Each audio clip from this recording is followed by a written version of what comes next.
L'Observatoire aussi a une fonction de, comme je l'ai dit, de coordonner toutes les activités avec tous les intervenants en matière de migration, de participer aussi et organiser. Participer, s'il y a comme ici une activité scientifique qui touche de la migration, l'Observatoire y participe. Et probablement, dorénavant, il pourrait être aussi un acteur clé parmi d'autres acteurs tunisiens et même de nos partenaires internationaux dans la mise en place des activités, que ce soit des séminaires, des ateliers de formation, etc. Ou bien d'une école d'été, de mettre en place dans les perspectives d'avoir un master en migration. Donc vous voyez que, bon, aussi il y a la fonction de la publication. L'Observatoire il est tenu de publier toutes les informations statistiques ou bien les faits qu'il peut collecter. Donc il doit de publier par exemple des revues périodiques conjoncturelles. Ça c'est écrit dans le décret de création de l'Observatoire. De publier les données, les informations et les données probantes et utiles. Donc avec toutes ces missions-là, l'Observatoire il a, je dirais, deux fonctions essentielles. La première fonction, c'est de disposer des informations sur la migration, que ces informations doivent être disponibles de manière, comme on l'a dit ce matin, de manière fiable, pertinente, qui permettent l'intégrité, de comprendre tous les éléments et la facette des migrations, et aussi d'avoir et d'observer les faits liés à la migration qui se font en Tunisie, par exemple les réfugiés. Comme vous le savez maintenant, on a lorsqu'il y a une crise dans notre pays voisin, la Libye, on a un nombre très important de Libyens, et on entend les chiffres partout qu'on prononce. Ces chiffres, ils varient, tout le monde le connaît, ils varient énormément, parce que c'est une population très dynamique. Mais au moins, ce chiffre-là, on n'a pas. Mais on n'a pas aussi d'autres informations sur le comportement de cette population-là. En matière de consommation, est-ce qu'ils contribuent dans la production? Est-ce qu'ils accèdent aux besoins essentiels tels que santé, éducation? Donc, ça, c'est un cadre aussi que les décideurs tunisiens auraient à avoir cette information-là pour prendre les bonnes décisions. Comme on a dit ce matin, il faut avoir des évidences pour éclairer nos politiciens et avoir. Sincèrement, on manque beaucoup de choses, d'avoir des données sur la migration en Tunisie et surtout de cette information-là, comment la mettre de manière cohérente pour qu'elle soit utile en matière de prise de décision. Donc la finalité de l'Observatoire, c'est de contribuer avec tous les autres partenaires qui sont impliqués dans le domaine de la migration, que ce soit partenaires nationaux ou bien internationaux, à prendre les bonnes décisions en matière de politique et de la mise en place d'une stratégie de migration. Donc le conseil scientifique, c'est comme je vous dis, je vais vous parler un peu de ce conseil-là, et les fonctions de ce conseil donc, scientifique de l'Observatoire, et qu'on a fait la première réunion, ça fait quelques semaines. Donc un premier rôle, c'est de donner son avis sur toutes les activités que l'Observatoire lance lui-même, ou bien que l'Observatoire est demandé à qu'il soit impliqué dans ces activités de choix des études, collecte de données sur la migration, des séminaires, des ateliers, etc. Donc le conseil scientifique doit appuyer ce genre de décision. Le conseil scientifique aussi il peut proposer les objectifs et procéder à la planification pour dire quelles sont les activités de l'Observatoire dans une ou bien 2 années qui viennent, dans le court terme, dans le moyen terme, etc. De suivre aussi l'état d'avancement des études ou des travaux. Normalement, si on fait une étude, donc on doit présenter, on doit impliquer les membres du conseil d'administration, parce que finalement, ces membres du conseil d'administration, ils viennent de 16 ministères, c'est les responsables de le domaine de la migration dans leur ministère, et aussi il y a des experts nationaux qui sont impliqués donc leur avis il est très important pour valider les travaux et pour suivre, pour donner l'état d'avancement, est-ce que nous sommes dans le bon chemin, dans le mauvais chemin, etc. Donc c'est un rôle, je pense, qu'il est aussi très important. L'Observatoire, le Conseil aussi, il devrait examiner toute demande. S'il y a une demande, moi par exemple, avant de se lancer dans des études à l'Observatoire, on a présenté ces études-là au niveau du Conseil et on demandera son avis après discussion sur la portée et l'importance, quelles sont les retombées socio-économiques de ces études-là, et donc le Conseil doit appuyer ou bien ils peuvent ne pas appuyer la mise en place de ce genre d'activité, que ce soit études, séminaires de formation, etc. Donc le conseil scientifique peut avoir aussi toute recommandation ou proposition en vue de promouvoir la condition d'immigration, d'immigrants. C'est-à-dire tous les aspects qui sont liés, je dirais même les aspects liés aux droits humains, l'accès aux services essentiels, ou bien les services de base, que ce soit les immigrants, de voir aussi l'état du Tunisien à l'étranger. Donc, l'Observatoire, il peut aussi, le Conseil, il peut aussi émettre des propositions pour faire une étude, pour faire des travaux, et ces observations, ces propositions peuvent faire par la suite des actions concrètes que nous, l'Observatoire, on sera tenu de mettre en place ce genre d'activité. Donc, l'Observatoire, il est organisé, je veux parler de pas du côté administration, mais du côté recherche, études, documentation et communication. Donc, il est structuré sur 3 axes. Donc, on trouve, je dirais, un département. Bien, administrativement, une direction est composée de sous-directions, puis d'organigrammes, plusieurs, vous le savez. Mais il y a un département qui est chargé de faire la recherche et du suivi sur terrain. Un deuxième qui doit faire l'analyse et le traitement des données. Aussi, il y a le volet documentation et publication et un volet sur la communication sur toutes les activités liées à la migration. Donc ça, c'est l'organisation des scientifiques de l'Observatoire. Bon, maintenant, pour parler un peu comment l'Observatoire et comment normalement il devrait travailler. C'est vrai que, comme je vous dis, l'objet de cette présentation-là, c'est de parler de tout ce qui est aspect information et données statistiques. Donc je vais essayer de vous montrer d'une manière assez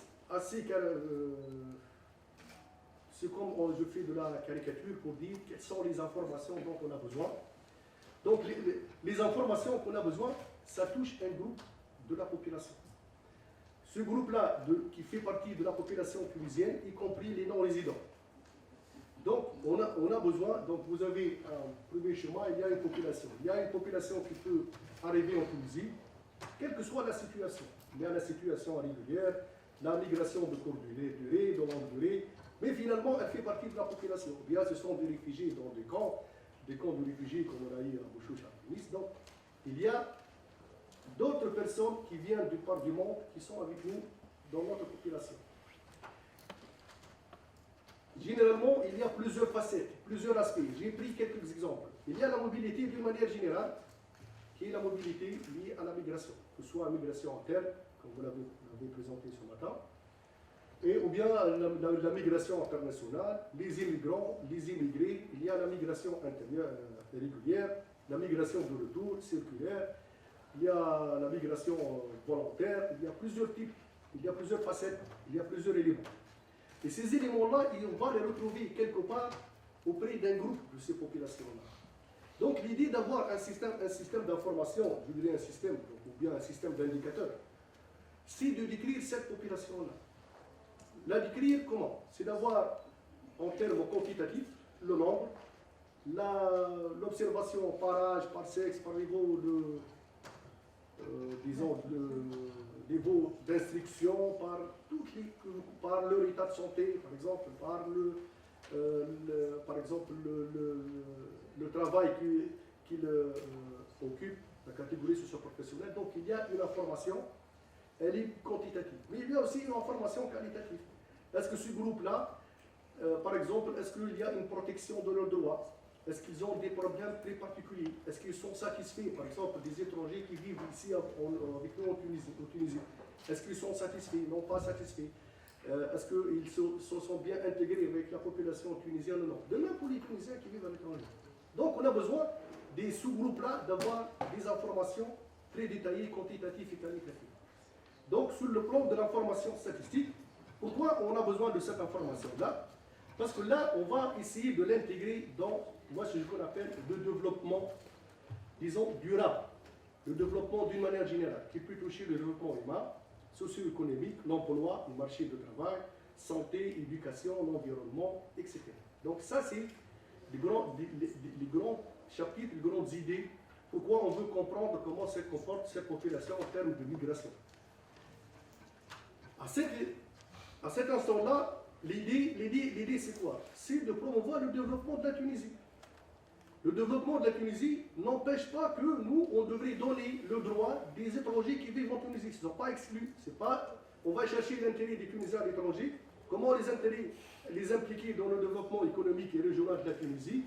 Comment promouvoir, par exemple, comme on a vu le matin, trouver de l'emploi pour des Tunisiens à l'étranger? Ça contribue dans le développement humain de la Tunisie.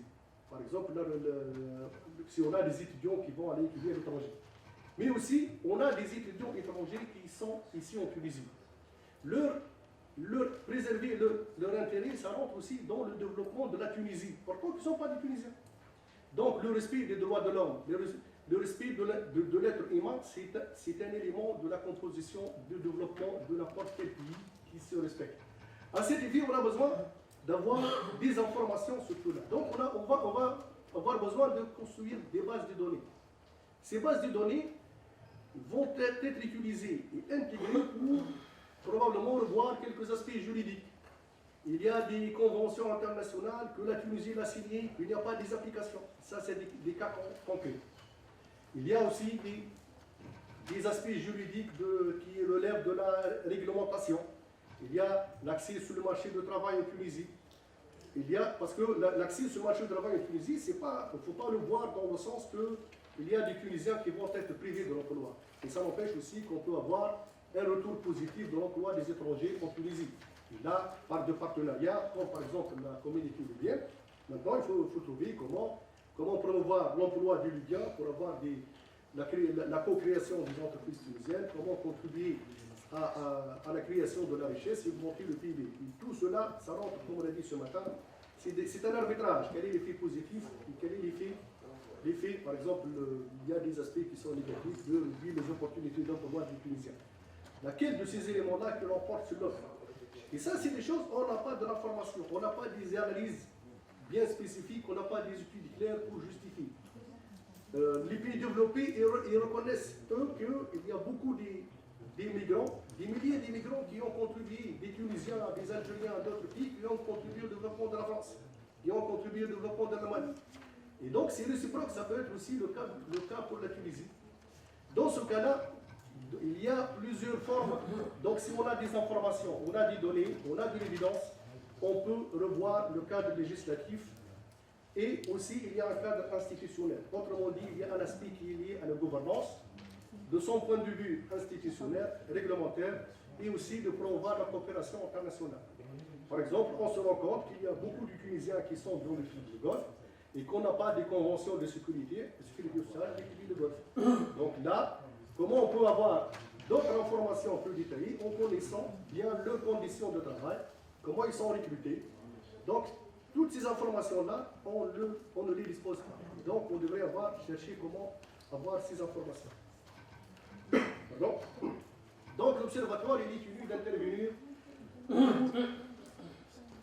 être plus clair et avoir beaucoup d'évidence en faisant des études, mais aussi il y a des études spécifiques, de participer et coordonner avec les études, d'identifier et explorer, identifier les données dont on dispose et explorer les données dont on sait qu'elles existent quelque part, mais on ne le dispose pas, on ne l'a pas.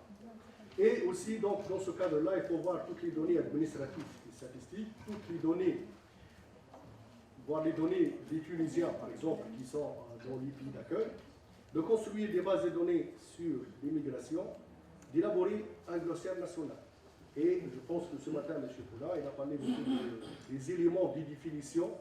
Et donc, ça, c'est très important que tout le monde parle le même jargon, que tout le monde, on a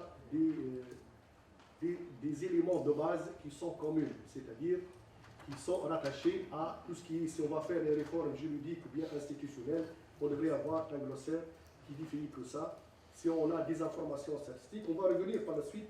Quel est l'intérêt de ce glossaire-là dans la mise en place pour avoir un système d'information? Moi, je pense que c'est la finalité d'avoir un système d'information, c'est de rattacher les informations avec les différents types et facettes de la migration. Aussi, il faut que l'Observatoire être en mesure de communiquer, d'avoir de la documentation et aussi de publier des revues conjoncturelles, pourquoi pas participer dans la publication des livres sur la migration, des manuels de formation, etc. Il y a beaucoup de choses à faire. Donc maintenant, je vais rentrer un peu dans le cadre du système d'information. Bon, je vais vous montrer par la suite un peu quelques types d'informations dont on dispose en Tunisie. Avec tous ces types d'informations qu'on dispose, que je pense qu'il y a une partie d'entre vous qui connaissent ces informations-là. Il y a des informations qui sont rassemblées par, bien recueillies par l'Office des Tunisiens à l'étranger. Il y a d'autres informations qu'on peut retrouver à l'Office de l'emploi.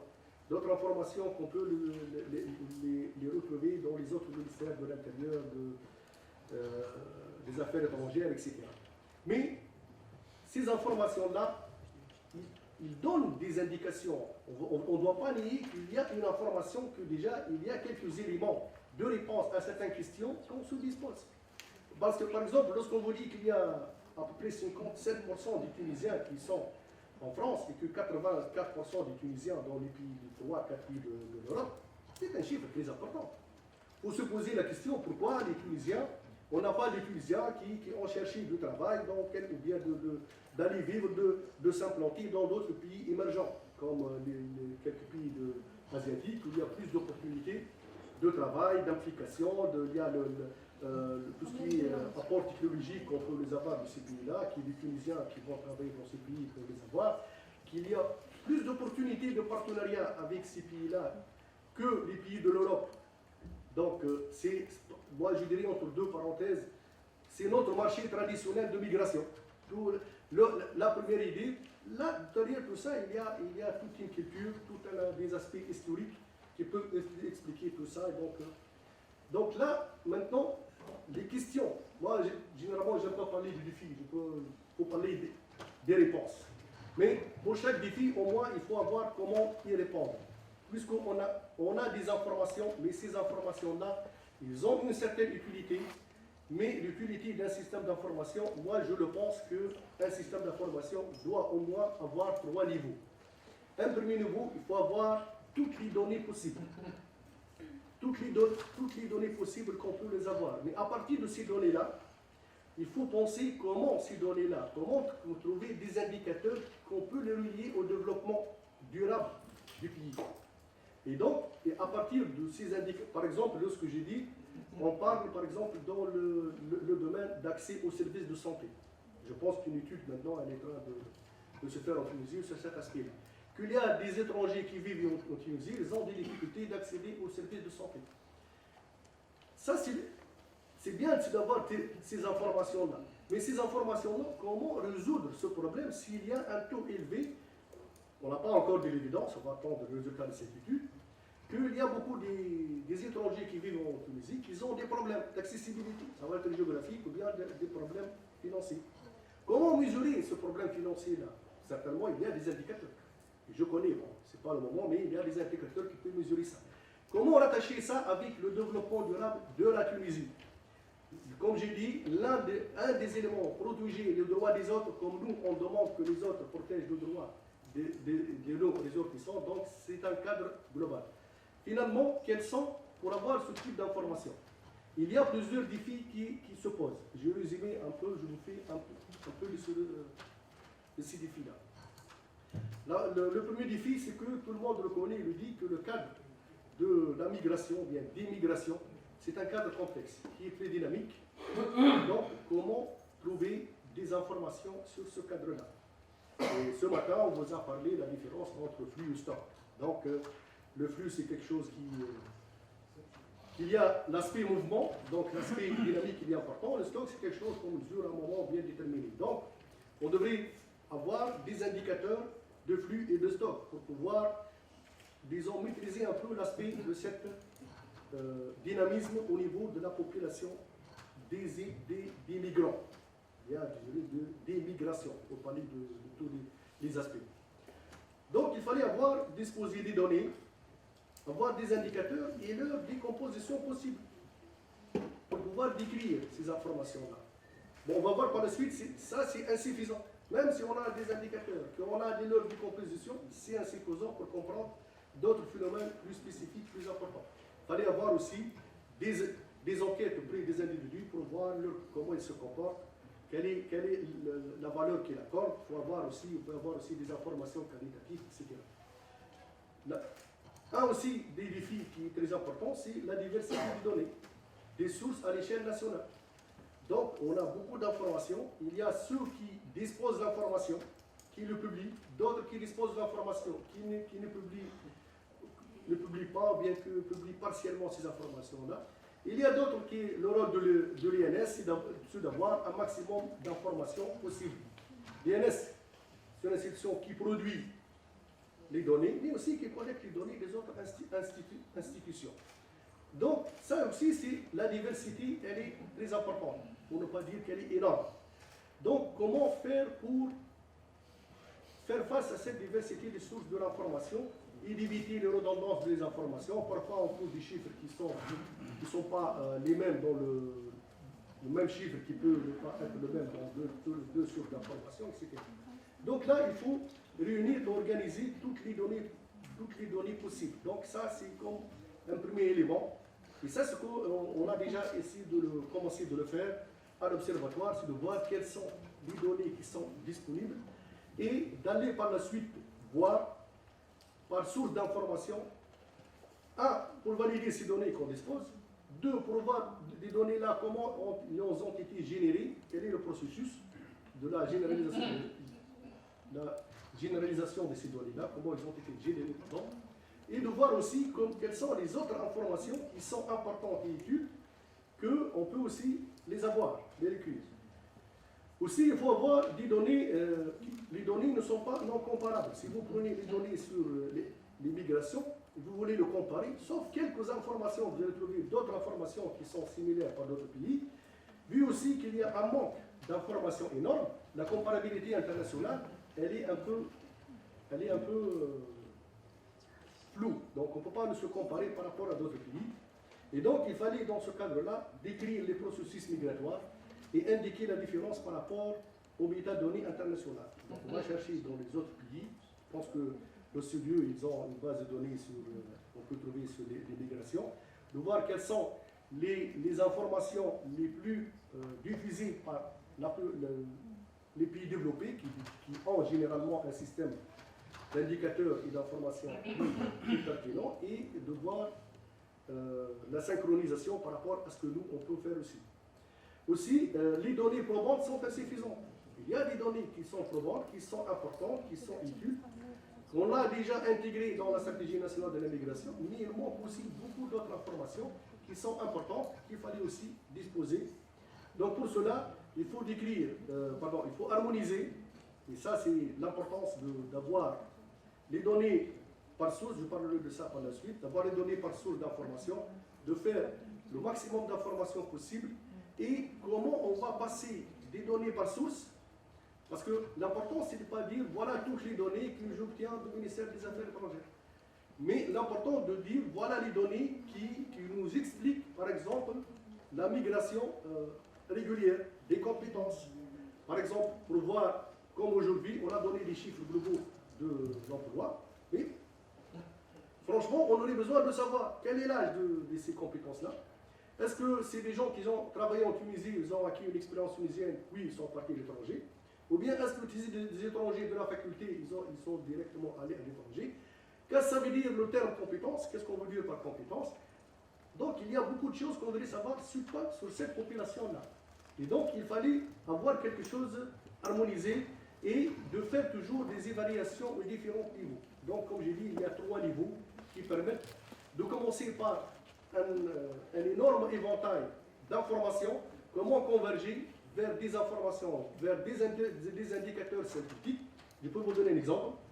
Bon, ici en Tunisie, on fait un indicateur des régions, l'indice de développement régional. C'est une moyenne simple, d'autres indicateurs, etc. Mais à mon avis, il n'a pas servi pour beaucoup de choses. Pour la simple raison, parce que maintenant, il y a des décisions qui se font. Il y a les indicateurs du niveau décisionnel horizontal et vertical. Donc il fallait voir, par exemple, si on arrive en Tunisie à calculer un indice de compétitivité par région. et de voir, ça c'est un indice synthétique qui englobe plusieurs éléments économiques de la région, bien du gouvernorat. Si on arrive à trouver un indice de compétitivité, quelle est la part des immigrants comment est-ce qu'ils peuvent contribuer ou non à rendre cette région plus compétitive dans un secteur quelconque. Donc ça, c'est des informations qu'on devrait converger par la suite. On ne va pas faire un annuaire statistique où il y a, je ne sais pas, 150 informations ou bien des données, mais par la suite, il faut se converger pour se retrouver avec des indicateurs scientifiques qui devront être rattachés avec le développement durable. Par la suite, il y a la divergence des acteurs, des institutions de l'État. Donc ça aussi, c'est un défi. C'est un défi en matière de collecte d'informations. Il y a plusieurs départements. Pour eux, la fonction de la migration, l'immigration d'une manière générale, c'est une question qui fait partie de leur quotidien. Ils ont leurs aspects administratifs. Mais il y a des départements, et ça il faut le dire, que ce n'est pas leur objectif de comprendre le phénomène de la migration. Il y a d'autres institutions qui devront le faire. Donc il y a beaucoup de départements où vous trouvez toutes les informations, et comme on l'a dit ce matin, il y a des annuaires statistiques dans plusieurs ministères, mais ces données-là ne sont pas exploitées. Pourquoi? Parce qu'on devrait avoir des institutions qui ont spécialisé dans différents domaines, y compris la migration. Et donc ces institutions-là, c'est eux qui devront s'impliquer pour mieux faire le lien entre les données produites et d'arriver à les mettre dans une forme utile pour la prise de décision. Donc il y a aussi la protection et la confidentialité des données. Ça, tout le monde en parle, on le dit, et ça, on le dit, ce n'est pas uniquement en Tunisie, dans plusieurs pays. Donc il ne faut pas avoir honte. Il y a des informations que nul ne peut les avoir. Ça, il faut le dire. Mais, ça, je le dis a priori. Je préfère qu'on peut accéder à toutes les données possibles. Mais il y a des informations que probablement on ne va pas pouvoir les avoir. Ou bien qu'elles sont confidentielles, ou bien que ces données-là, chaque fois, il faut faire des études spécifiques pour pouvoir les collecter. Par exemple, parfois, il faut faire des enquêtes. Il faut aller voir toutes les institutions au niveau des délégations pour avoir des informations sur un aspect bien déterminé. Donc, il y a des données qui sont protégées. Et là, depuis que je suis arrivé, ça fait maintenant quelques mois, et tout le monde me dit qu'il y a des données qui ne sont pas accessibles. Moi, franchement, j'ai cherché. Il y a des informations que même dans les pays développés ne sont pas publiables. Ils ne sont pas publiés. Donc, ça, c'est une idée, il faut l'appliquer. Mais franchement, ça, je le dis toujours, je suis pour que toutes les données et les informations soient disponibles, qu'on peut les utiliser, malgré l'aspect, la confidentialité, elle est souvent liée à la sécurité nationale, etc. Donc, il y a aussi, d'ailleurs, la protection et la confidentialité des données, je l'ai mis dans le défi. Comment parvenir à surmonter ce défi-là? C'est de travailler avec les parties prenantes. C'est de voir un peu quelles sont les données. Parfois, on vous dit toute une base de données, elle est confidentielle, alors qu'il y a une seule variable qui est confidentielle, qu'il y a juste un élément. Donc, ce n'est pas toutes les données qui sont confidentielles. Quelles sont les informations qu'on pourrait les avoir? La confidentialité, ça peut avoir même parfois aussi des décisions politiques. Donc ça, il faut les mettre aussi dans l'esprit que ce n'est pas toutes les informations que l'Observatoire peut les avoir, malgré que, comme je vous dis, notre souhait, c'est d'avoir toutes les informations. Un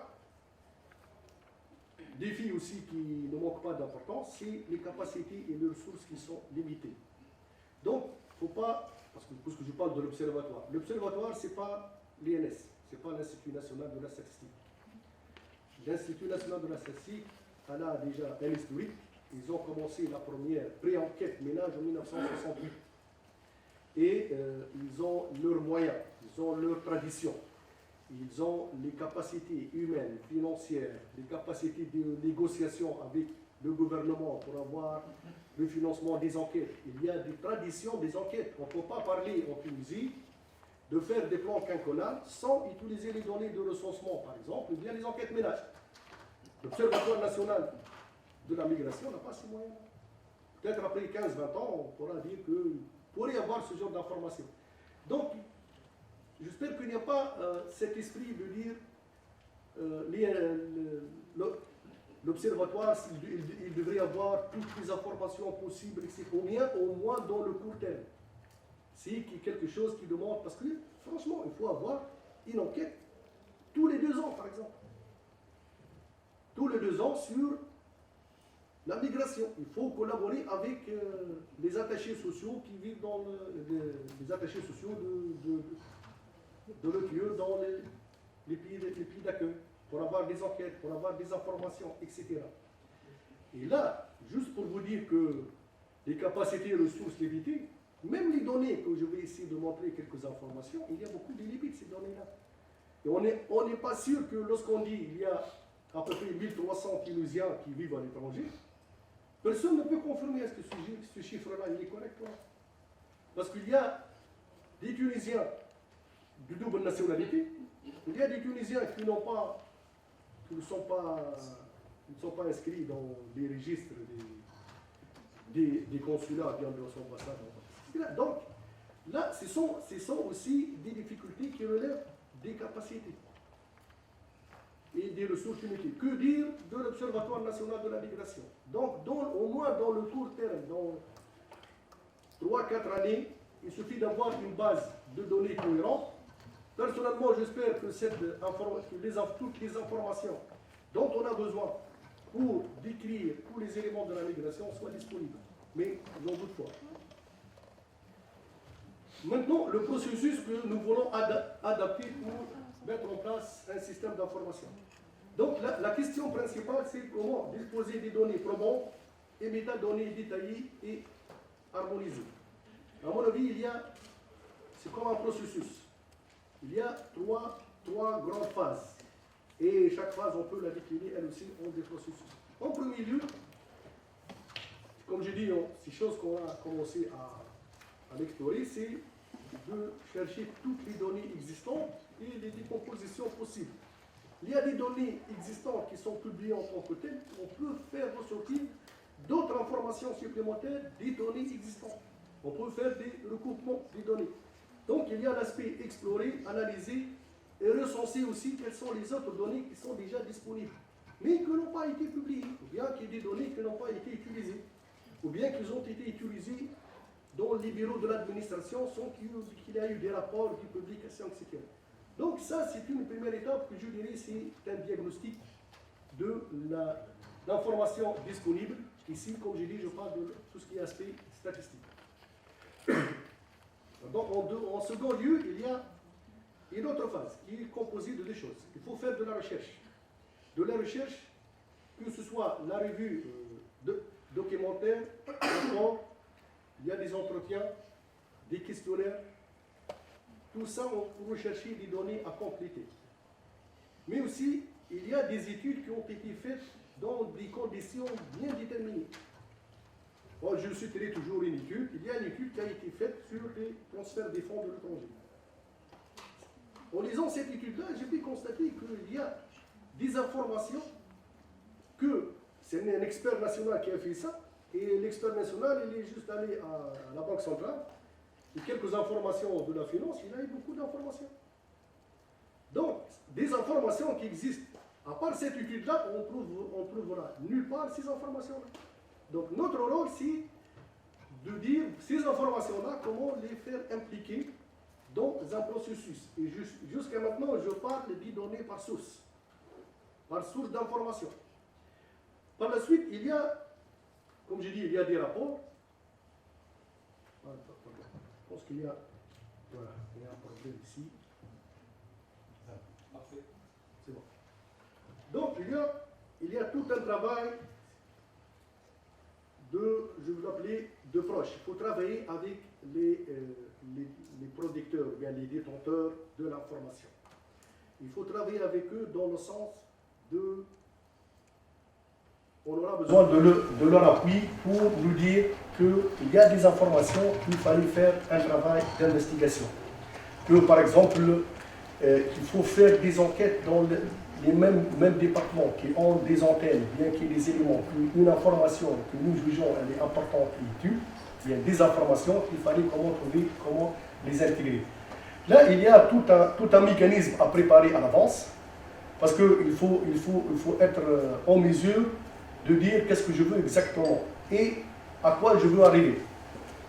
Et donc, comme je dis, le terme confidentiel, je l'ai entendu beaucoup de fois, je le répète toujours, à mon avis, il n'y a pas d'information confidentielle. Il y a peut-être une seule information, mais parfois avec une seule information, on peut bloquer tout un système. Et ça, je l'ai vécu personnellement lorsqu'on a travaillé avec 10 délégations, qu'une seule information, ils ont refusé de donner à la direction régionale, la direction du commissariat de développement régional, il y a tout un système qu'on n'a pas pu utiliser. Donc il fallait faire vraiment un travail de près avec les détenteurs de l'information pour essayer de le convaincre et de travailler avec eux pour dire voilà qu'est-ce qu'on a besoin réellement et dans quel sens on veut évaluer. Et je reste toujours, je parle dans un cadre des données par source d'information, parce que la finalité, ce n'est pas d'avoir des données par source d'information, pas donner par la suite qu'est-ce qu'on aura besoin. Ensuite, il y a les données produites. Donc les données qu'on va pas les avoir, on va les avoir initialement, on va les classer par source d'information. Une fois on les a classés par source d'information, l'utilité c'est ça où intervient l'idée d'avoir un glossaire spécifique et un glossaire tunisien. C'est de faire le passage des données par source à des données par type de migration. On pourrait dans ce cadre-là, comme je l'ai montré dans un précédent diapo, c'est d'avoir des informations à relier à des groupes de population, à un type de migration bien déterminé. Et l'idée par la suite, c'est de travailler sur ce type d'informations-là. Comme je dis, il y aura besoin d'avoir peut-être des études spécifiques, des enquêtes pour approfondir les informations en fonction des indicateurs. Si par exemple ce matin j'ai entendu ceux qui disent qu'il y a le taux d'échec de retour avec le soutien des pays comme la France et l'Allemagne, donc il fallait faire plus. Si on a cette information-là, par exemple pour son projet de retour, il y a un taux d'échec qui est élevé, il faut expliquer pourquoi ce taux d'échec est élevé, et donc on a besoin d'informations plus détaillées, plus spécifiques sur cet aspect-là. Et ça, c'est l'importance de faire par la suite le passage par thème. Mais à mon avis, ce n'est pas ça la finalité. La finalité de disposer des informations, des indicateurs par thème, c'est de relier ça avec le développement global et durable de la Tunisie. Et ce développement durable, il doit englober tous les types d'immigration. Certainement, la tendance générale, tous les Tunisiens ne veulent pas de la migration clandestine. Comment lutter contre la migration clandestine? Ça contribue dans le développement durable du pays. Je peux vous prouver comment. Il y a plusieurs aspects qu'on devrait par la suite les intégrer. Et c'est ça qui va donner un sens à l'information statistique que nous sommes en train de développer. À mon avis, avoir 50% de la réalité, parce que les données statistiques vont vous expliquer les réalités des migrations. Il y a beaucoup de réalités. Avoir 50% des informations, et quand ces informations-là, ils sont très bien utilisées pour l'intérêt de notre pays, et c'est ce que font tous les autres pays, c'est plus important d'avoir toutes les données sans pouvoir faire l'usage le plus approprié et le plus pertinent. Il y a des informations qui sont beaucoup disponibles, mais ils n'ont pas été mis en place pour servir à un intérêt particulier, je dirais par domaine. Lorsqu'on veut, par exemple, améliorer la gouvernance dans le domaine des migrations, quel type d'informations on aurait besoin? Si on pourrait, par exemple, développer le rôle de la migration dans le développement économique du pays, qu'est-ce qu'on a besoin réellement et sur quel aspect on devrait travailler, quel type d'informations on a besoin. Par exemple, je trouve des données sur les projets. C'est les projets des Tunisiens à l'étranger. On trouve il y a plusieurs soumissions pour faire des projets. Mais en réalité, quel est le sous de ces projets-là? Est-ce qu'ils ont été réalisés ou non? On ne sait pas. ces projets-là, quel est leur impact sur la vie socio-économique sur la Tunisie, on n'a pas de l'information. Et donc, il fallait vraiment être très, très simpliste et très méthodique dans l'usage et la collecte de l'information. Je dirais, tout ça, c'est un travail qu'on peut le faire dans le court terme. Dans le long terme, on peut chercher à voir.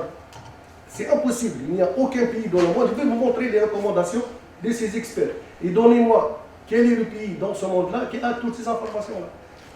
Aucun pays. J'aurais dû commencer avec ce diapo-là. Je vais vous montrer ça par la suite. Bon, généralement, quels sont les systèmes d'information de manière compacte? Donc, les systèmes d'information qu'on doit recourir, c'est tout ce qui est les registres administratifs. Lorsque je dis registre, c'est tous les types d'informations, documents, rapports, etc. Donc, les recensements d'une manière générale. Donc, l'unité d'observation, c'est les ménages, on peut avoir aussi les informations sur l'individu. Et l'objectif principal, c'est vous expliquer la structure. La structure de, par exemple, les recensements vous donnent la structure de la famille. Toutes les informations qu'on aura besoin sur les ménages. Comme on l'a expliqué ce matin, c'est l'ensemble d'individus qui vivent dans le même toit. Aussi, il y a les enquêtes ménages. Il y a les enquêtes qui se font de manière périodique de l'INS, enquête nationale budget consommation au niveau de vie. Mais il y a aussi des enquêtes qui se font par d'autres secteurs. Il y a des secteurs qui ont leur propre centre de recherche, qui font des enquêtes sur l'éducation, sur la santé, l'agriculture. Donc là, comment trouver s'il y a de l'information sur l'immigration ou bien comment s'impliquer en tant qu'observatoire pour avoir de l'information de ces enquêtes-là. Et là, généralement, les enquêtes ménages, ça vous donne des informations sur les ménages, et ça vous donne aussi les mouvements, mais aussi les structures. Là aussi, il y a le besoin d'observation qualitative. Ça peut être au niveau des communautés, des ménages, des individus. Ça permet aussi de comprendre plusieurs phénomènes et de faire des explications appropriées. Parce que dans les temps, c'est bon. Continue. D'accord. Bon. Pour ne pas répéter beaucoup de choses, donc là, la disponibilité et la qualité des données migratoires. Comme j'ai dit, on n'est pas sûr de l'information qui existe maintenant, de la qualité de cette information-là et de l'exactitude de cette information-là et sa fiabilité. Donc, on va travailler maintenant pour la collecte de l'information, pour, lorsque j'ai dit institutions, comme par exemple l'INS, donc normalement on va trouver tous les registres, il y a des registres, il y a des données de l'administration qu'on le trouve à l'INS, il y a les données de recensement, il y a les enquêtes d'une manière générale, l'enquête emploi, il y a les enquêtes sur les entreprises, il y a les enquêtes budget consommation des ménages, c'est l'enquête cantonale, il y a aussi quelques informations, je ne pense pas que l'INS fait la collecte d'informations qualitatives, mais au moins, on devait voir tous les éléments et tous les aspects que, par exemple, l'INS, que possède en termes d'information. Donc, avant d'aller à cette institution-là pour voir les informations, nous, on doit répondre à deux grandes questions. La première question, quelles sont les données disponibles dans cette institution-là? Et la deuxième question, quelles sont les autres données que cette institution-là, je sais que l'INS, je vais parler avec Mme je ne sais pas si elle est ici ou non, eux aussi ils reconnaissent qu'il y a des informations qui sont très importantes sur l'immigration que l'INS ne dispose pas. Donc en tant qu'observatoire, j'ai intérêt à travailler avec l'INS pour compléter et de voir quelles sont les autres données que l'INS peut accéder en tant qu'une structure de l'État tunisien qui date depuis l'indépendance, qui a tous les moyens pour avoir les informations. Une fois on a accédé, se pose toujours la question de l'accès aux données. L'accès aux données, ça pourrait être au niveau de l'emplacement, ou bien du site de l'archivage, les procédures de collecte de données, pour vous faire un blocage là-dessus, et aussi au niveau des formats et de la qualité des données. On peut vous donner, par exemple, moi j'ai vu beaucoup de cas concrets, imaginez qu'on vous dit qu'il y a 27 types d'investissements qui ont été réalisés cette année par des étrangers, alors que tout le monde sait que le chiffre est le plus important. Donc, il y a des informations et leur qualité, quelle est claire, à ne pas elle n'est pas fondée. Et le format de cette information-là, il y a des départements qui ont leur propre système informatique, on peut avoir ces informations-là, qu'on peut y accéder. Donc l'accès aux données peut se poser à ces trois niveaux. Donc par la suite, le type de données, là aussi, le problème d'accès s'oppose à ces données-là.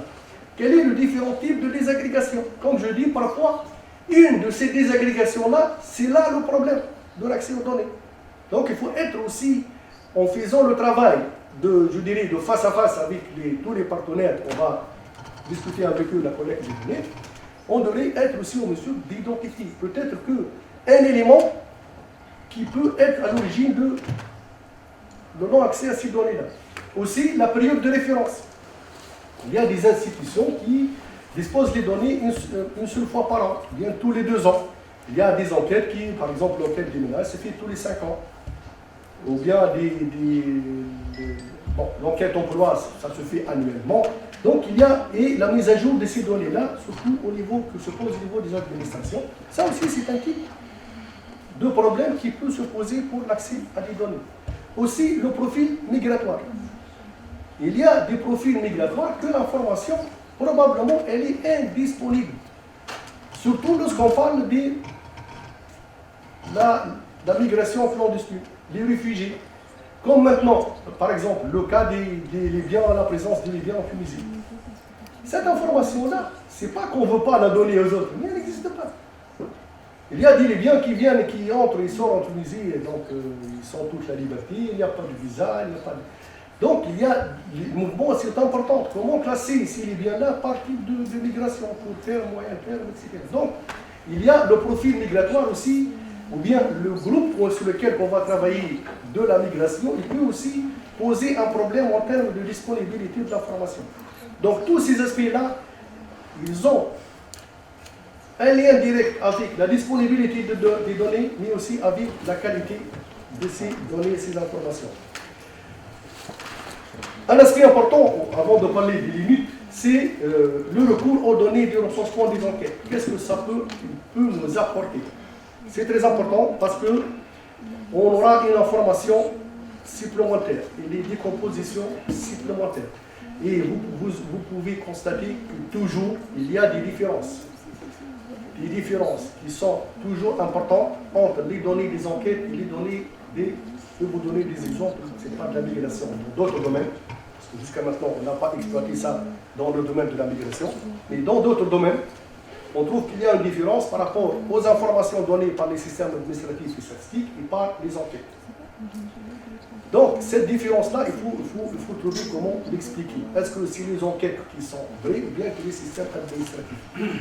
Donc, moi, je dirais que au niveau des systèmes administratifs, parfois, on fait des choses par la somme. Comme, par exemple, tous les aspects, je parlerai de la sécurité sociale. Lorsqu'on dit 68%, bon maintenant on dit 65% des Tunisiens sont affiliés à la sécurité sociale. Alors que les enquêtes ménagères donnent un chiffre 10 fois moins. La question est où? La question c'est que le système administratif lui-même, il ne permet pas de vous donner exactement le nombre. Il y a, je dirais, une défaillance au niveau du système administratif et statistique qui ne permet pas de donner ce chiffre exact. Vous prenez une famille, ceux qui sont dépassés l'âge de 20 ans, ils sont exclus de la sécurité sociale, alors qu'on continue à les compter. Donc, il y a beaucoup de choses, donc il y a une différence. Et les enquêtes et le recensement, ils donnent des informations très importantes qu'on peut par la suite les croiser avec les informations qu'elles contiennent avec celles du système administratif. Un autre aspect important aussi de ces enquêtes-là, qui vous donne un peu de plus de l'information. On peut avoir des informations d'aspect économique. L'aspect économique, les dépenses, par exemple, des Tunisiens à l'étranger, qu'est-ce qu'ils dépensent dans le domaine de la santé, etc. Est-ce qu'ils ont des problèmes dans l'éducation? On peut avoir des informations. Si on parvient à faire des enquêtes, aussi des étrangers qui vivent, des immigrants en Tunisie, donc on peut avoir des informations supplémentaires que les systèmes administratifs ne le permettent pas de les avoir. Aussi, un aspect important, c'est l'étude des comportements, les attitudes, les perceptions, les valeurs culturelles en matière de migration, ça, on ne peut les avoir qu'à partir des enquêtes et des recensements. Donc, il y a tout un ensemble d'informations et des données qu'on peut les avoir à partir des enquêtes et des recensements. La finalité de tout ça, de pouvoir faire des croisements de croiser les informations qu'elles contiennent avec celles du système administratif. Bon, il y aura aussi besoin d'autres bases de données. Comme j'ai dit, j'ai parlé beaucoup de la statistique, mais il fallait aussi avoir des informations qui sont utiles sur les associations, sur les compétences et les hommes d'affaires à l'étranger, sur les étudiants, sur les études qui ont été faites, d'avoir des laboratoires d'idées, ce qu'on appelle aussi les méta-analyses. Tout ça, ce sont des informations qui sont utiles par la suite, avec toutes les informations statistiques qu'on dispose et les faits qu'on observe. On aura aussi besoin d'autres bases pour pouvoir prendre les meilleures décisions. Par exemple, il y a des décisions de mener des actions avec les associations. Il faut les savoir quelles sont les associations les plus actives dans un chrono bien déterminé, etc. Donc, ça aussi, c'est une information qu'il ne faut pas négliger. Comme j'ai dit aussi, à l'Observatoire, on a commencé à faire une première version d'un glossaire avec le soutien de l'OIM. Et donc, cet observatoire il est soumis maintenant à la concertation pour avoir des idées, d'ajouter d'autres termes, de modifier, de supprimer certains termes qui sont probablement inutiles pour le contexte tunisien, etc. Et par la suite, tout sera traduit en arabe pour que probablement, ultérieurement, il sera utilisé dans l'information statistique qu'on veut mettre en place, mais aussi dans le jargon et le langage commun des différents partenaires tunisiens, pourquoi pas aussi des internationaux qui s'inclinent et qui s'alignent sur ce glossaire. Juste avant de terminer, je vous donne quelques informations dont on dispose. Excusez-moi si le tableau n'est pas clair. J'ai fait un peu un petit survol sur les informations, les types d'informations qu'on dispose. Et je dirais que la plupart des informations, c'est grâce à l'effort d'un travail qui est fait par l'Office des Tunisiens à l'étranger. Donc, les informations, on dispose des informations sur l'effectif du Tunisien par pays. Donc, ici, il y a, vous voyez, les pays arabes, les pays du Maghreb, etc. Donc, vous voyez les pays européens, c'est à peu près 84% des Tunisiens. Et le chiffre n'a pas beaucoup changé jusqu'à 2014. Pratiquement, c'est la même tendance, les mêmes chiffres. Et ça pose beaucoup de questions sur la fiabilité et l'exactitude de l'information collectée, parce qu'il y a certainement de l'information qui s'échappe. Je crois, et je le pense, qu'il y a des procédés statistiques qui permettent au moins de dire, voilà, quelle est votre marge d'erreur. S'il y a une exactitude, probablement, est-ce qu'il y a un manque de plus ou de moins, je dirais, de 5%, de 10%, donc il fallait voir la fiabilité de ces données. Donc ça, c'est le genre de données d'une manière générale. D'autres données qui sont liées à des temps particuliers. Juste pour vous dire, c'est très insuffisant. C'est très insuffisant, par exemple, d'étudier la distribution des immigrés par les ans d'immigration. Si on a uniquement cette information-là, c'est bien de l'avoir, mais on aura besoin aussi d'autres informations pour répondre à des questions bien déterminées, bien des questions spécifiques. Donc, ça, c'est par type de migration. Donc, dans le domaine de l'immigration, on aura certainement besoin d'autres types d'informations pour pouvoir prendre les bonnes décisions et de bien agir. Et pourquoi pas avoir des indicateurs synthétiques à relier toujours avec le contexte de développement de notre pays, c'est-à-dire le développement durable. Par la suite, un autre exemple, c'est la répartition des immigrés par gouvernorat de résidence. Là aussi, c'est bien d'avoir cette information-là. Mais lorsque je dis, par exemple, je prends n'importe quelle région, par exemple, le plus important, c'est le capitale Tunis, c'est le nombre des immigrés le plus important. Est-ce qu'on a une information sur cette population-là? Comment ils vivent? Quel est leur problème? Est-ce qu'ils sont satisfaits ou non? Il y a beaucoup d'informations et de questions qui se posent. Donc ça, c'est deux types d'informations sur une facette de la migration. Il y a aussi d'autres informations, c'est la répartition des Tunisiens. Ça, c'est, je dirais, par un peu un aspect un aspect social. Donc, par niveau d'instruction, on dispose de ces informations-là.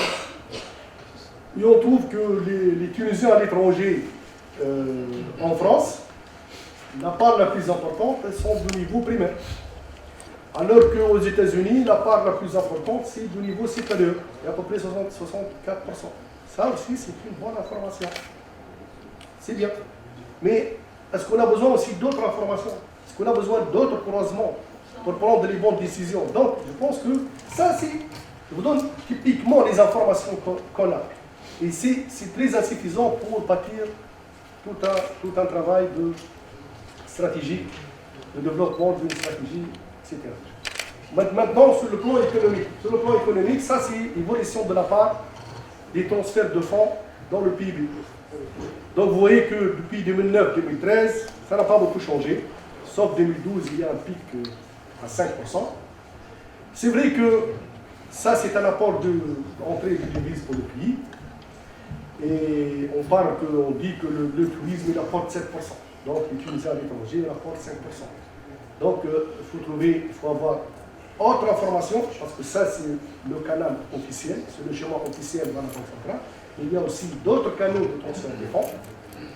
Mais ça n'empêche aussi qu'il y a d'autres informations sur ces fonds-là, dans quel cadre, est-ce que c'est un cadre familial, c'est un cadre pour faire des projets, pour des Tunisiens qui font de l'assistance. Donc il y a un tas de questions que se posent et qu'il y a besoin aussi d'avoir plus d'informations sur ce creusement-là.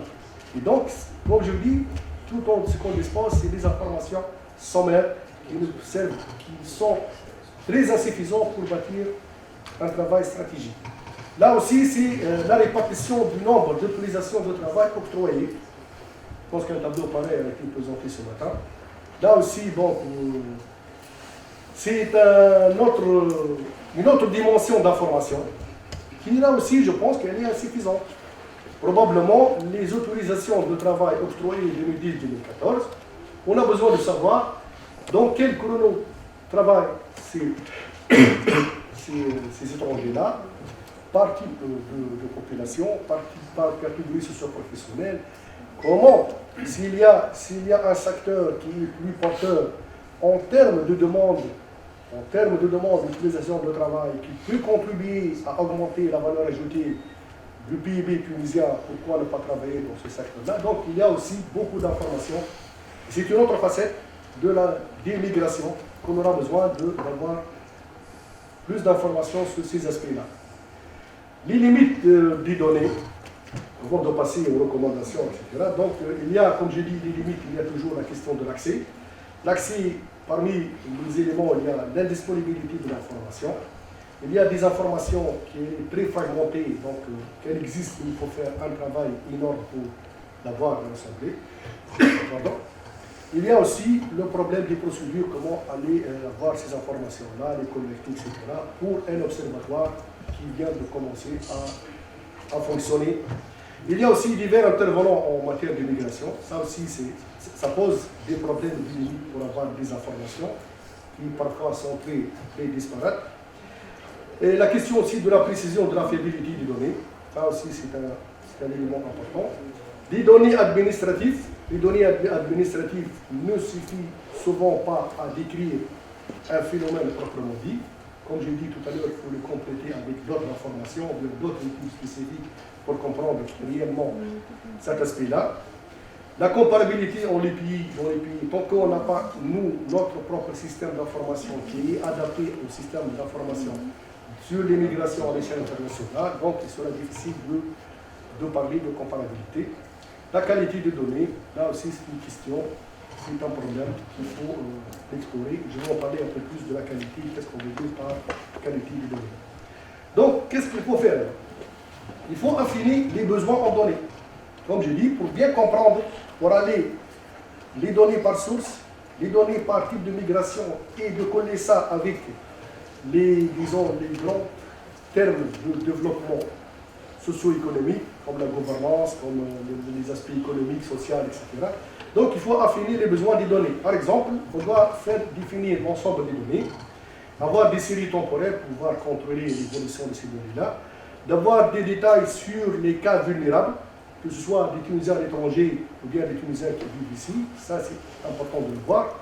L'accès aux services essentiels, les transferts de fonds, l'emploi, donc il y a beaucoup d'informations et des données qu'on devrait les définir au préalable, quel est notre besoin pour pouvoir les rechercher par la suite.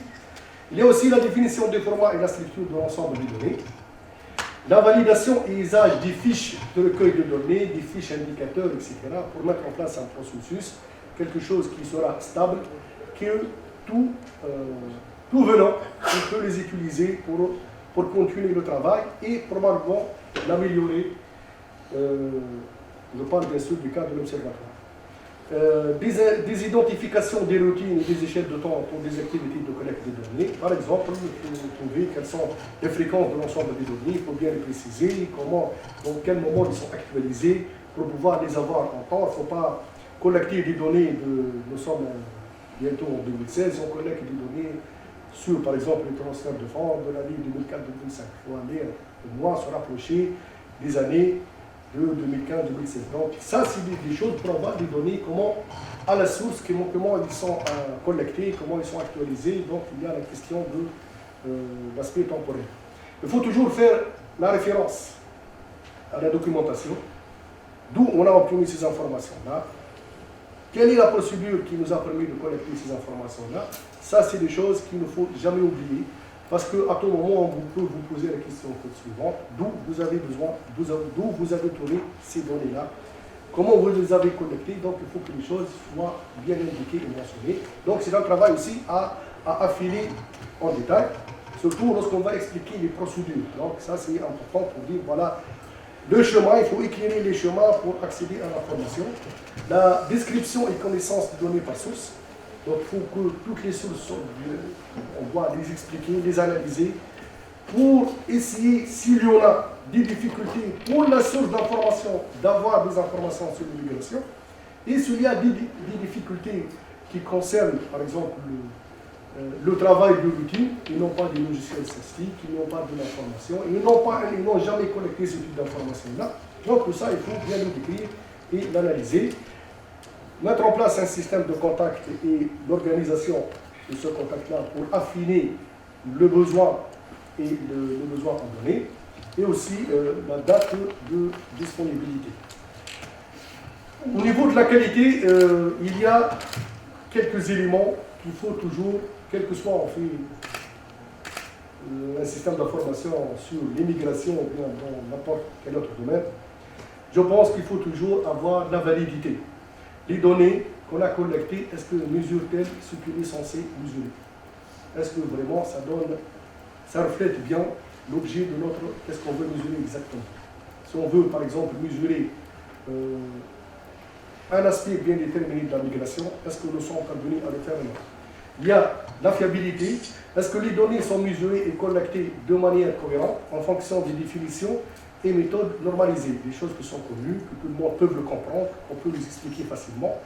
Par exemple, dans un groupe bien déterminé, on va calculer, par exemple, un indice de revenu, un indice de richesse. Bon, il y a ce qui est connu, qu'on utilise l'indice du génie. Il faut que les méthodes soient bien connues par tout le monde, qui sont facilement exploitables et utilisables par d'autres. L'exhaustivité, tous les éléments des données sont inclus, conformément aux définitions et aux méthodes spécifiées. La précision, les données sont suffisamment détaillées, oui ou non. L'intégrité, est-ce que les données sont protégées de tout biais ou manipulation délibérée pour des raisons politiques ou personnelles? Ça, c'est aussi un élément très important. Est-ce qu'on a eu toutes les données ou non? Est-ce que ces données-là, il n'y a pas eu une partie de ces données-là qui a été cachée, éliminée pour des raisons politiques ou bien pour des raisons personnelles? On ne sait pas. L'actualité, les données sont à jour, actuelles, et les informations sont disponibles à temps. Donc je pense que ça, c'est une manière d'assurer un minimum de qualité des données qu'on collecte. Ce que, à retenir, moi je dirais ça, pour nous, qu'est-ce qu'on devrait faire? Donc il nous faut un plan d'action qui permet de préciser pour chaque dimension, ou bien source de données à connaître, pour chaque dimension, par rapport à la source de données, ça c'est le point de départ, qui est le point essentiel, à connaître et à mesurer, quels sont les méthodes de collecte de l'information, la fréquence et le calendrier de ce collecte des données, Les responsables de la collecte qui vont faire ça, comment. La collecte de l'information doit être systématique et les méthodes réalistes et pertinentes. Elles doivent également permettre de distinguer faits et analyses, s'insérer facilement dans le quotidien, favoriser la réflexion et les échanges. Une autre fonction de l'Observatoire, il ne faut pas l'oublier, avant de vous donner les recommandations des experts qui ont réalisé, je pense, ça fait une année, et mes propres conclusions. Donc, il me reste 2 points à vous dire. Il y a l'aspect communication, documentation, publication. Donc, l'Observatoire est tout de faire en fonction des données, que ce soit statistiques ou bien d'autres informations collectées, que l'Observatoire va en disposer. Donc, il faut réaliser des produits et des supports de communication, comme les écrits, l'audiovisuel. Donc, il y a beaucoup d'outils qu'on peut utiliser. De concevoir les contenus des supports de communication, de proposer et mettre en forme des supports de communication, comme les plaquettes, les informations électroniques, le journal, le bulletin, les synthèses des études, etc. Recueillir et mettre à jour et préparer les informations destinées aux supports de communication. Il y a certaines informations qu'on devrait quotidiennement, mais périodiquement les publier. Il faut que tout le monde connaisse, par exemple. Répondre aux demandes d'informations émanant de publics variés, que ce soit du milieu académique, du milieu administratif, du milieu associatif. Donc, le public peut nous demander des informations. Donc, et aussi assurer l'organisation matérielle et logistique des manifestations institutionnelles, scientifiques, voire aussi publiques. Bon, avant de terminer, voilà les recommandations de ce groupe de travail et des experts. J'ai pris la partie qui concerne j'ai fait pratiquement copier-coller, qui concerne le volet statistique. Qu'est-ce qu'ils disent? Il y a d'autres volets, bien sûr, dans ce rapport. Ils disent qu'il y a une importance fondamentale d'avoir des données actualisées et validées par les processus nationaux de vérification de localité pour soutenir le développement des politiques migratoires. À tout le monde sont tout à fait d'accord. C'est bien dit, c'est joli, il n'y a pas de problème. Donc la première chose, c'est d'avoir des données actualisées et validées. Établissement d'une plateforme de coordination nationale qui s'appuie, moi j'ai mis l'ONM, comité technique, etc., et ouvrant dans le sens d'une gestion concertée des données migratoires, ainsi que la mise en commun des bases de données administratives afin de faire face au problème de la fragmentation et de l'accès restreint à ces données. Assurer une circulation de l'information à la fois verticale et horizontale et à double sens entre les producteurs et les utilisateurs des données et informations migratoires afin que ces derniers répondent aux besoins nationaux et régionaux, pas uniquement pour les pays, mais les pays de la région. Et là aussi, bon, renforcer la coopération et partager les bonnes pratiques sur les données migratoires afin de disposer d'indicateurs harmonisés en matière de données migratoires. Importance d'intégrer les indicateurs fiables et puis dans le domaine de la gestion des migrations afin de faciliter la mise en œuvre des politiques migratoires. Développer des mécanismes de collecte, d'analyse et de partage des données pour prévenir et gérer les informations, les migrations en situation de crise sur la base d'une typologie des crises. Donc, ça, c'est une recommandation. Je pense que dans n'importe quel pays, tout le monde, on veut avoir ces recommandations-là, peut les appliquer. Mais toujours reste la question comment y parvenir à faire tous ces aspects-là. Je vous ai présenté à peu près notre manière de faire ce qui est possible pour répondre à ces recommandations-là. Bon, pour finir, c'est la conclusion de ce que nous sommes en train de faire à l'Observatoire. Donc, c'est que les données sont multiples. Sur les migrations sont multiples, elles sont nombreuses, parfois elles sont complètes, elles sont dispersées et parfois elles sont compilées de manière irrégulière. Donc il y a tout un ensemble de problèmes liés aux données. Donc pour cela, il faut établir des fiches de recueil de données. Ces fiches-là pourront être améliorées et c'est un point de contact et de départ avec les sources d'information pour affiner les besoins en information. Et bien sûr de travailler et de faire ce genre de collecte d'informations, etc., sur la base d'un glossaire concerté, avisé et amendé par les partenaires tunisiens. Ensuite, il fallait aussi à l'Observatoire de faire des études sur l'immigration, de réaliser, de coopérer aussi, de coordonner dans le domaine de faire des études, etc. Nous aussi, on va valoriser et donner beaucoup de l'importance à la communication et la publication. C'est un rôle très important de l'Observatoire. Et aussi de participer dans les formations et les manifestations. Participer aussi mettre en œuvre nos propres formations, etc., pour l'intérêt des intervenants nationaux en matière de migration et aussi le secrétariat d'État d'immigration en Tunisie. Et merci pour votre attention.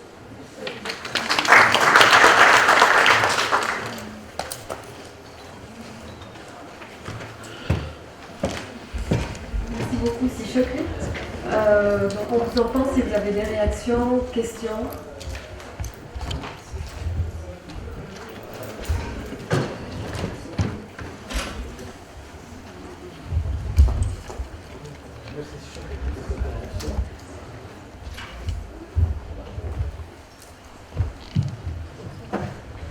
Alors, merci Chokri pour cette intervention. Juste un petit clin d'œil sur ce que vous venez d'évoquer tout à l'heure, et que vous avez débuté votre intervention par mettre en valeur cette nouvelle structure du conseil scientifique, bien évidemment.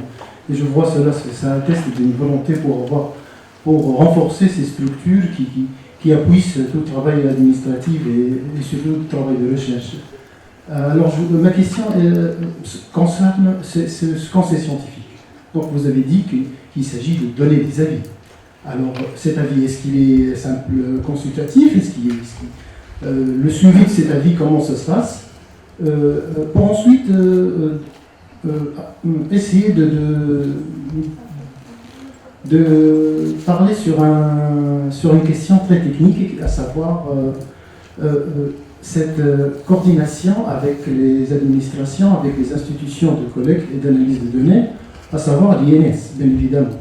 Est-ce qu'il s'agit donc d'une notoriété scientifique qui est exclusive et qui saurait être démarquée, dans le sens où si on devrait créer un observatoire national pour la migration, il devrait en l'occurrence être capable de mener des enquêtes d'envergure. Donc je pense que si la volonté politique inscrit dans la conscience collective de la nouvelle Tunisie peut apporter dans ce cadre une volonté soutenue pour soutenir cette politique migratoire, il va de soi qu'on devrait pousser davantage ces structures pour analyser, pour faire des études, pour mener des enquêtes, je dirais, d'envergure. Donc, merci.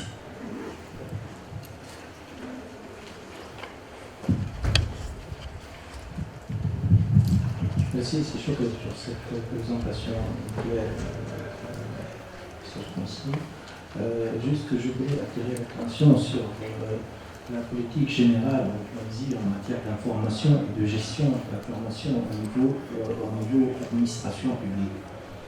Bien évidemment, comme vous le savez, tous les textes qui sont là concernant l'open data, l'échange d'informations, les plateformes électroniques, les sites web des différents départements ministériels, l'obligation de traitement, de présentation de données concernant les différents domaines d'activité et d'intervention de chaque département ministériel, sauf que la volonté non pas de mettre en œuvre, mais de coordonner les différentes actions de production de l'information et d'échange d'informations souffre notamment de la volonté réelle de mettre en place et de faire réussir ce dispositif-là.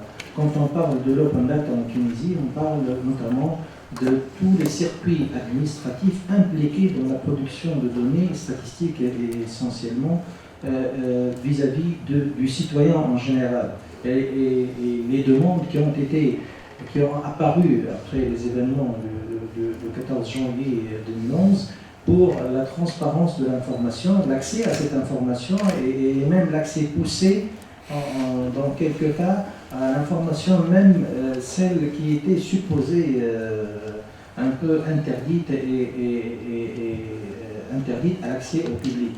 Ce qui est en contradiction avec la notion de préservation des données personnelles.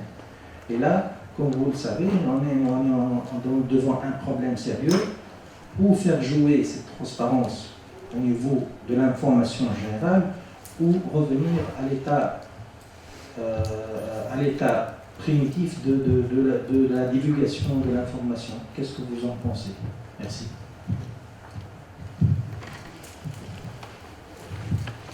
Oui, merci beaucoup pour votre présentation. C'était assez clair sur les recommandations, sur l'analyse et les recommandations de ce qu'il faut faire.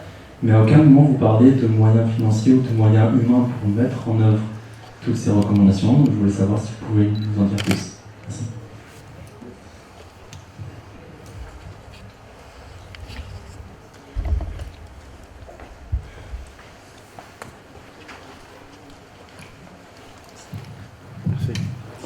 Tout d'abord, merci pour la présentation. Je voulais savoir, vous avez un peu parlé sur la société civile, la coopération avec eux. Est-ce qu'il y a un programme de coopération, puisque les ressources sont faibles par rapport aux ressources humaines ou bien financières? Par contre, on sait que parfois il existe dans la société civile des ONG qui sont intéressées par, par la migration, disons. Est-ce que, au niveau de la coopération, est-ce qu'il y a un programme ou non? Merci. D'autres réactions?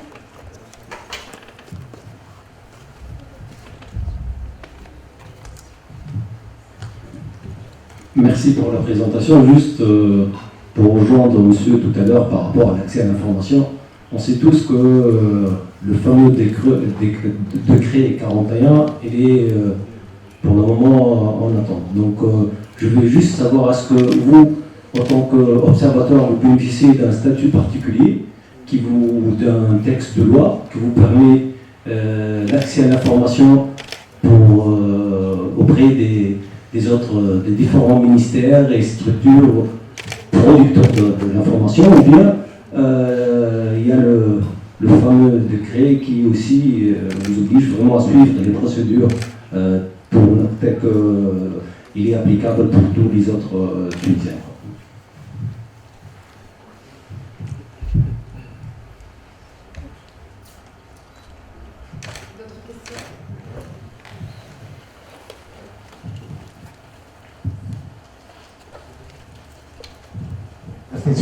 Pour la présentation, comme vous avez dit, les chiffres, les statistiques ne sont pas des chiffres. Il faut les analyses, il faut. Est-ce que l'observatoire pense d'intégrer les sociologues dans ce grand chantier? Merci.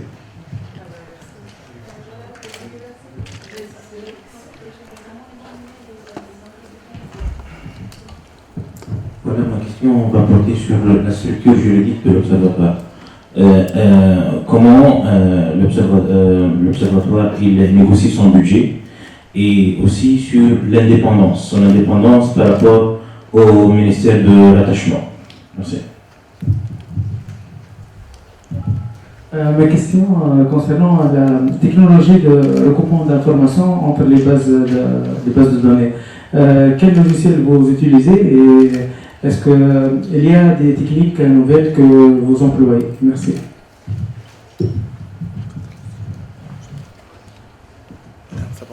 D'autres réactions? C'est juste une remarque, c'est la place des universitaires dans cet observatoire et comment vous allez mener les enquêtes sur le terrain.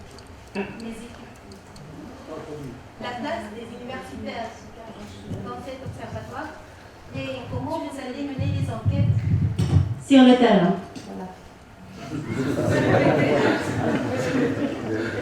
Ah oui. Donc, je me demande sur la place des universitaires dans cet observatoire et comment vous allez mener les enquêtes de terrain. Voilà.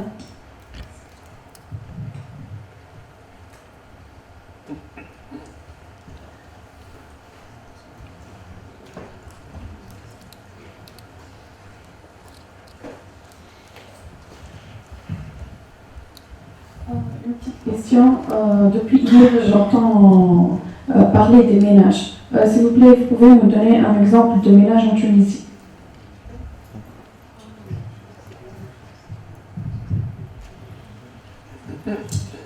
D'autres réactions? Non. Sinon, on donne la parole à... Ok. Une autre, si vous pouvez lui passer.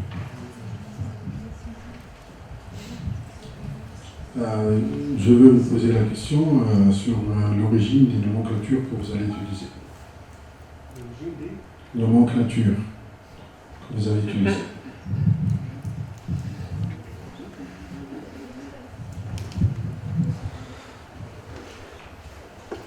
On donne la parole à monsieur. Bon, merci pour vos questions. Je pense que je vais faire une autre présentation. Non, les questions sont très pertinentes. D'ailleurs, je suis venu ici pour répondre clairement à peut-être il y a des diapos que j'ai fait rapidement bien quelque chose. Pour la première question concernant les conseils scientifiques. Le conseil scientifique, c'est son rôle dépasse de loin la question de l'avis. Vous avez, il donne son avis sur toutes les activités et le fonctionnement scientifique de l'observatoire. Comment il doit, par exemple, accepter ou bien ne pas accepter de faire une étude s'il y a d'autres partenaires. Donner son avis sur les questions, par exemple, on peut ramener des experts qui vont faire des études pour leur dire voilà comment on va travailler. On peut donner son avis. Mais aussi, il a d'autres fonctions. Il a d'autres fonctions aussi de proposer et de procéder à la planification. Il va contribuer à la planification, on va dire, dans les 2 prochaines années. L'observatoire, sur le plan scientifique, qu'est-ce qu'il va faire?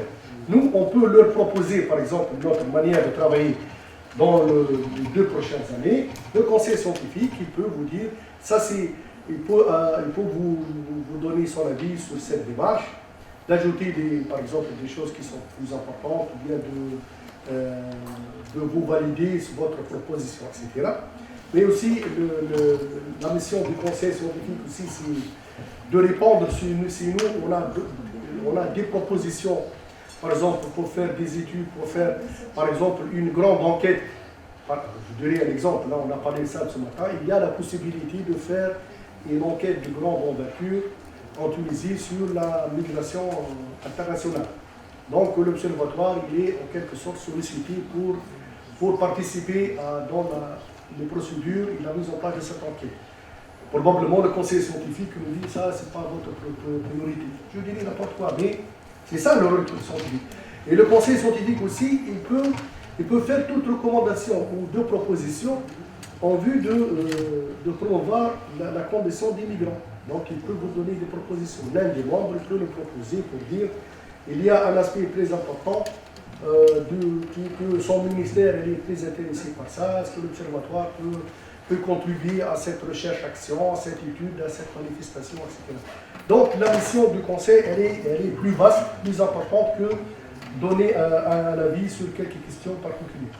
Est-ce qu'il peut remonter pour prendre les bonnes décisions? Bien sûr.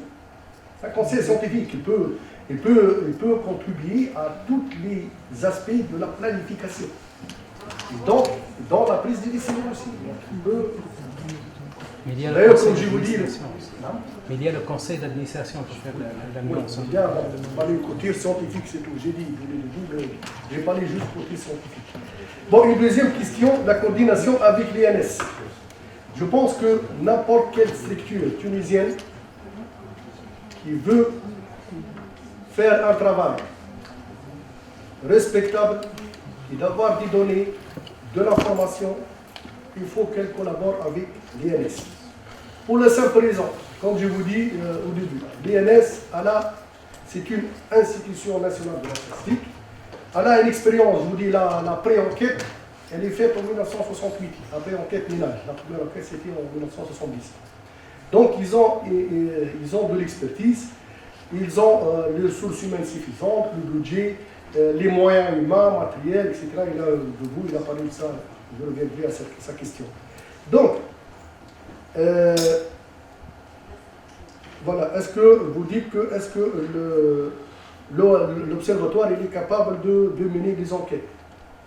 Lorsque j'ai parlé, j'ai dit dans le moyen terme, l'observatoire n'est pas capable de faire des enquêtes. on n'a ni le budget, les moyens financiers, ni les ressources humaines nécessaires, ni les conditions logistiques. Vous savez, pour faire une enquête, il faut avoir un minimum de conditions logistiques, de locaux, etc. Donc, il y a beaucoup de contraintes qui empêchent que l'Observatoire fasse des enquêtes. Dans le moyen et court terme, moi, l'important, c'est, je vais vous dire quelque chose que je n'ai pas dit. Actuellement, et ça, malheureusement, c'est fait beaucoup de fois, et malheureusement, c'est fait dans, je dis ça malheureusement, dans plusieurs secteurs. Il y a deux études qui se font actuellement en Tunisie sur l'immigration, sur le même sujet et auprès de la même population.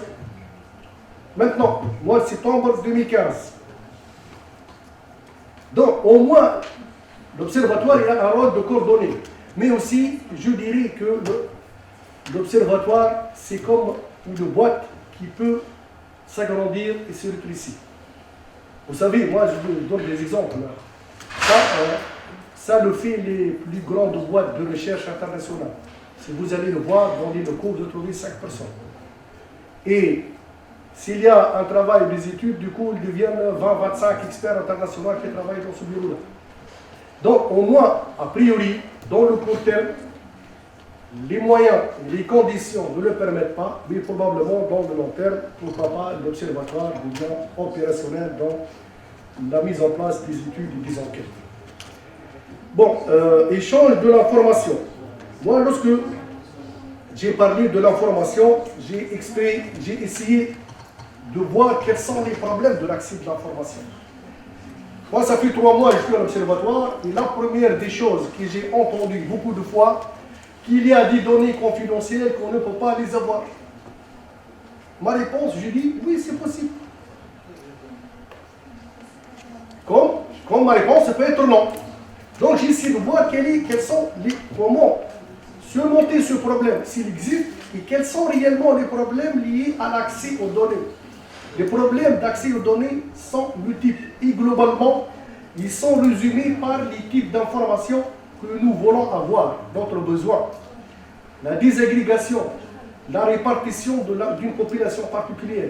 Probablement que cette information-là, elle n'existe pas. Un département quelconque, il n'a pas cette information-là. Ou bien il a collecté cette information une fois suite à un événement. Moi, je me rappelle qu'on a fait un travail, c'était un système d'information urbain au municipalité de Derrière. Et je pense que c'était l'année, avec l'ancien régime, ils ont fait des festivités de 7 novembre. Je suis désolé de le dire, hein, l'ancien régime. À l'occasion de cet événement-là, ils ont fait un travail de collecte d'informations, c'était énorme. Cette année-là, toutes les informations pratiquement qu'on veut avoir sont disponibles. Les autres années, il n'y a rien. Donc, c'est un élément aussi qui peut poser un problème d'accès. Il y a aussi la période de référence. Il y a des données que certains départements n'ont pas besoin. Ils ont eu besoin pendant 2 ans et c'est fini, dans le cadre d'un projet. Ou bien dans le cadre d'un programme particulier. C'est fini le programme, il n'y a plus d'informations. La mise à jour des données, le profil migratoire. Et la question de la confidentialité, j'ai dit, probablement, même si elle existe, il faut savoir travailler avec le détenteur de cette information-là et le voir exactement. Parce qu'il y a des bases de données où il y a une variable qui est considérée confidentielle et tous les autres, c'est possible. Alors, donc il faut bien travailler et aller chercher où est le problème exactement. Mais l'accès aux données, il y a plusieurs éléments qui expliquent ça. Une autre question, c'est l'échange de l'information et le partage. Moi, je pense que le gouvernement tunisien, ils ont fait un observatoire pour la collecte des données. Parmi ses prérogatives, c'est de publier les données. Donc, à mon sens, que rien n'est pas publiable s'il est généré par un processus clair, administratif. Personnellement, je ne peux pas publier des informations que je n'ai pas confiance. Cette information, elle est correcte ou non. Donc, il faut qu'il y ait tout un processus que c'est fait à l'avance pour garantir qu'on publie des choses, que tout le monde, la méthode, elle est claire, comment ils ont été collectés. C'est pour cela que nous sommes en train de faire un travail préparatoire.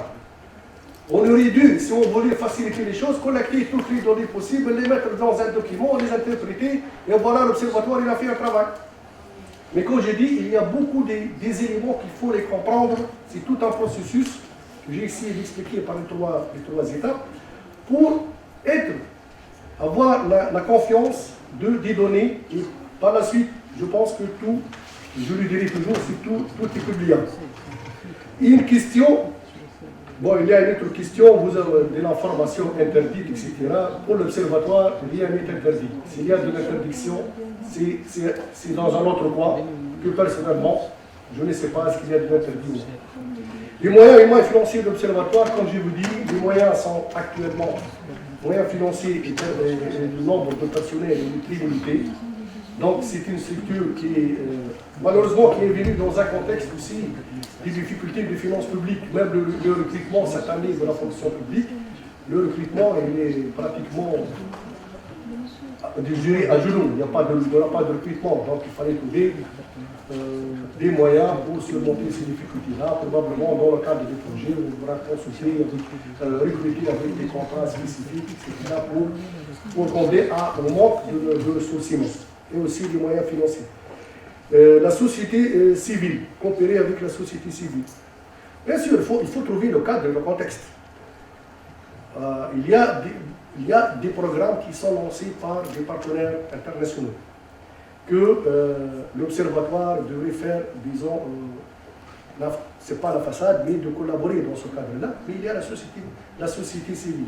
Et il y a un programme, je le sais, qui va démarrer prochainement. C'est le programme comme le programme français, comme vous l'avez dit, c'est la migration de retour, etc. Il y a quelque chose avec la coopération allemande qui va se lancer, donc, et ça va être basé sur la société civile. Et bien sûr, bon, actuellement, même dans les manifestations que l'Observatoire va faire, les ateliers, etc., nous sommes en train de constituer une base de données de ces associations-là, pour qu'ils soient impliqués, pour donner leur avis, pour participer de manière active dans tous les événements. Donc, surtout, il faut trouver dans quel contexte et quel est le contexte pour que la collaboration soit fructueuse. Ce n'est pas collaborer avec la société civile pour dire qu'on a collaboré, c'est pour faire quelque chose d'important. L'accès à l'information. L'Observatoire, par ses fonctions, qui a l'approbation de l'État, du gouvernement tunisien, qu'il accède à toutes les informations du type migration. Donc toutes les informations dans l'Observatoire, c'est pour cela qu'on a créé cet observatoire-là, pour constituer des informations et des indicateurs de données sur la migration qui soient cohérents et d'avoir l'information le plus tôt possible. Donc on n'a pas besoin de faire un texte de loi pour dire à l'Observatoire, dans la fonction de collecter les données par le de l'État, allez-y, collectez les données. On n'a pas besoin de cadre-là, parce que par de création, il est tenu de collecter les données et les informations. Et donc, il a, comme l'INS, comme autres observatoires, autres départements qui ont l'autorité pour accéder aux données. Intégrer d'autres chercheurs universitaires. Bien sûr. Comme j'ai dit, l'observatoire, si on va faire des études de recherche, donc il faut avoir des chercheurs, que ce soit tunisien, national ou bien international. Donc il y aura un processus de sélection, de critères. Déjà, on a une expérience maintenant avec l'OIR. Tout un processus qui a été fait, lancé. Donc il y a des chercheurs. Et je le dirais, tout le monde le connaît maintenant, c'est les universitaires tunisiens qui vont faire la première étude dont l'observatoire il est impliqué pour cette étude-là. Donc c'est des choses à l'évidence, je pense. Donc, structure juridique, négocier le budget. Le budget, c'est comme toute institution qui va annuellement au ministère des Finances, généralement sur le mois d'août, pour négocier le budget avec le ministère des Finances. Et l'Observatoire, on a fait la même chose cette année-là. On a négocié pour le budget de 2016, malgré que ce budget-là, il est très insuffisant. Voilà. Donc, son indépendance, bien sûr, il est indépendant, il est soumis, il est sous tutelle du ministère des Affaires sociales, mais il est indépendant dans les choix, Déjà, comme je dis, son indépendance peut-être elle est limitée par le conseil scientifique. C'est le conseil scientifique qui doit donner son avis, qui doit approuver, qui doit valider la planification, le travail, etc. Mais tout le reste, oui. Qui nomme le conseil? Qui va nommer le conseil? Le conseil il est déjà nommé, il est composé de 16 ministères et 3 experts nationaux de la migration. Qui ici? C'est le ministre Non, c'est le ministre, le secrétaire d'État, c'est tout un comité qui se réunit. Et ils ont demandé l'avis des autres ministères qui veulent impliquer de leur département dans ce conseil. Et la liste a été par la suite de ce membre-là soumise pour l'approbation et la publication dans le genre par le gouvernement. Donc, les nominations en personne, si on demande au ministère X de nommer quelle est la personne qui va représenter ce ministère-là dans le comment dirais-je? Le ministère du Développement régional n'est pas, soit dans le conseil d'administration ou le conseil scientifique, il n'est pas représenté. Je vous dis quelque chose. Malheureusement, le décret, vous voyez, date de 2014. Oui. Donc c'est quelque chose que nous avons trouvé. Et aussi, ce n'est pas uniquement le ministère. Il y a aussi le GTT et le TK, ils ne figurent pas. Le ministère de la Femme. Mais nous, lorsqu'on a fait la première session, on a invité le maximum de personnes. Mais ça que je vous l'ai dit, c'est un fait. Bon, probablement, on peut modifier par la suite la composition du conseil, ajouter d'autres ministères.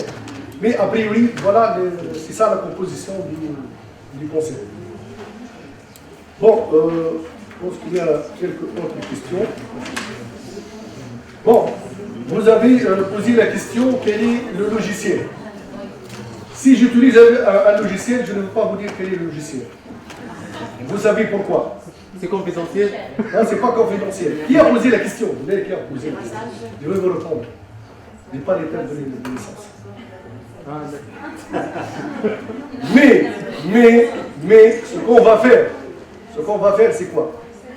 C'est que il y a une autre question qui se pose par la suite, c'est la place des universitaires. Bon, il y a une autre question, parce que dans le domaine des systèmes d'information, une fois on a bâti une idée sur la structure du système d'information.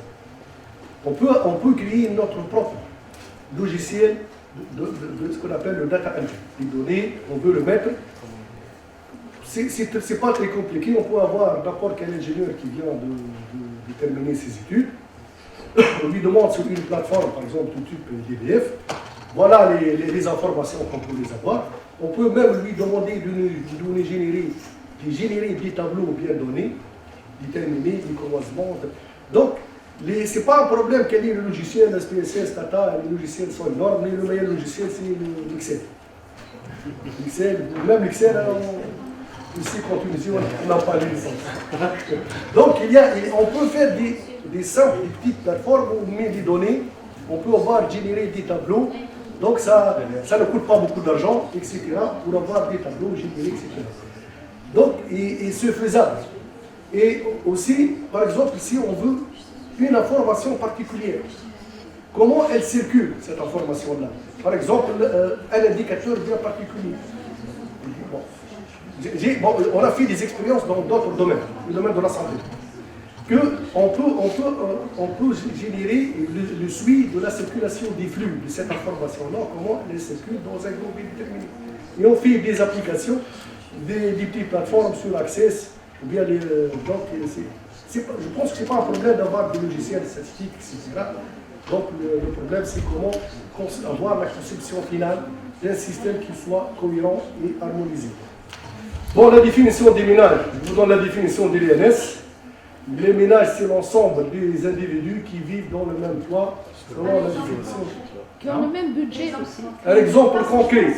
C'est la famille. Si j'ai vous à la maison, vous êtes le père, la mère, et vos frères et sœurs, et que votre grand-père il vit avec vous. C'est ça votre ménage. C'est l'ensemble des individus qui vivent dans le même toit. Même si deux étudiants qui ont On peut avoir dans un ménage 3 revenus. On peut avoir 3 revenus. Ça peut être deux étudiants à ménage ميكونوا معناتها essentiel يصرفوا مع بعضهم هذاك هو sous le même toit, ils sont là. Ils ont 2 revenus différents, ils vivent sur le même toit, c'est ça. يصرفوا مع بعضهم. Bon, l'origine des nomenclatures. Bon, la réponse elle est simple, on n'a pas inventé l'eau chaude. Il y a